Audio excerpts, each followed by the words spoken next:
ကိုရိုနာဗိုင်းရပ်စ်လိုရောဂါပိုးအသစ်တွေ့ရှိထားပါပြီ။အခုပဲရရှိထားတဲ့သတင်းတွေအရကမ္ဘာ့ကျန်းမာရေးအဖွဲ့ကနိုင်ငံပေါင်း12နိုင်ငံကိုအထူးစောင့်ကြည့်ဖို့တတိပေးလိုက်ပြီဖြစ်ပါတယ်။ဒါဟာအသင်းဘောပုံမှာပထမဆုံးလူသေဆုံးမှုမဖြစ်ခင်ကတည်းကအိမ်ပြန်သွားခဲ့ကြတဲ့ခရီးသည်တွေနဲ့ပတ်သက်နေတာပါ။စောင့်ကြည့်ခံရမယ့်နိုင်ငံ12နိုင်ငံက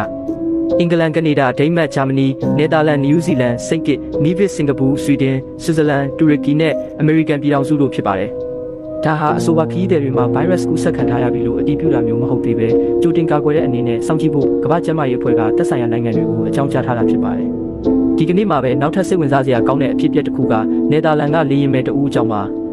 သူမကအဆိုပါဗိုင်းရပ်စ်ကြောင့်သေဆုံးသွားသူတဦးနဲ့လေယာဉ်ပေါ်မှာထိတွေ့မှုရှိခဲ့ပြီးနောက်အခုခါမှာတော့ယောဂလက္ခဏာအချို့ပြလာတာကြောင့်ဆေးရုံတင်လိုက်ရပါတယ်။တကယ်လို့သူမမှာသာဒီဗိုင်းရပ်စ်ရှိကြောင်းအတည်ပြုနိုင်ခဲ့ရင်ဒါဟာသင်းဘောပုံကခရီးသည်မဟုတ်ပဲပြင်ပကနေကူးစက်ခံရတဲ့ပထမဆုံးဖြစ်ရဖြစ်လာနိုင်ပါတယ်။ဒါပေမဲ့လက်ရှိမှာတော့ဒါကတာမန်တုပ်ကွေးလက္ခဏာလည်းဖြစ်နိုင်တာကြောင့်စောင့်ကြည့်နေသေးပဲဖြစ်ပါတယ်။ဒီသတင်းတွေကကြောက်စရာကောင်းနေပေမဲ့ကုလသမဂ္ဂကျန်းမာရေးအေဂျင်စီကတော့ဒါဟာကမ္ဘာလုံးဆိုင်ရာကပ်ရောဂါဖြစ်လာမှာမဟုတ်ဘူးဆိုပြီးတရားဝင်ပြောကြားထားပါတယ်။ဆိုလိုတာကအခြေအနေကိုထိန်းချုပ်ထားနိုင်စေဖြစ်ပြီးအလွန်အမင်းစိုးရိမ်စရာမလိုသေးဘူးလို့ဆိုတာပါ။ဒါပေမဲ့မြန်မာနိုင်ငံရဲ့အိမ်နီးချင်းစင်ကာပူတောင်စောင့်ကြည့်ရမယ့်နိုင်ငံဖြစ်နေတာဆိုတော့တတိထားတာတော့အကောင်းဆုံးပါပဲ။